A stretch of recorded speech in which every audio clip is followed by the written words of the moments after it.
They are honoring Kaepernick's activism on police brutality. Remember, this is the same Kaepernick. See those socks? It depicts policemen as pigs and much worse. Joining us with Reaction, American First Action spokesman, senior advisor, former Milwaukee County Sheriff David Clarke, and civil rights attorney Daryl Parks. Daryl, it's the stuff that the position that he has taken on police. It is a broad, sweeping generalization. You know, we see in Vegas, we see on 9/11, we see in the most recent attack in New York, we see the cops. Those are the days we remember, wow, these are amazing people that put their lives on the line for us. And don't they deserve the presumption of innocence? And the action of one bad cop does not reflect on the 99.999% of others. He rushes to judgment. He supported a murdering dictator, Castro. How do he get the man of the year with socks and acting like that?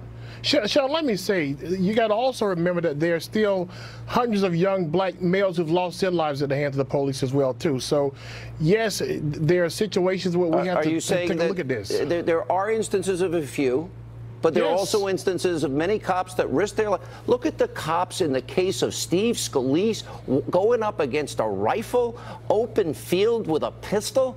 That's almost a suicide mission. But they did it to save lives. That's how amazing these cops are to me. Well, let me say, and I know Officer Bailey personally, he's a proud member of Alpha Phi Alpha fraternity. Let me say, people like that do good things, but we still have to deal with the big problem we have with black people losing their lives in the hands of the police.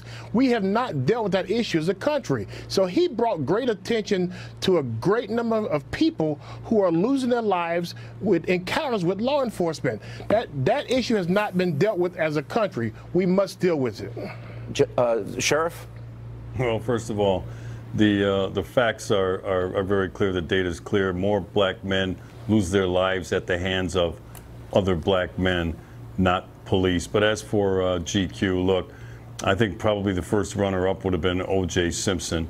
This is a political stunt by GQ magazine, a failing magazine. You know, their viewership or their readership is probably off, and they had to bring attention to themselves. That's why I call this a political stunt, much like when Rolling Stone put one of the Tsarnaev brothers on their cover.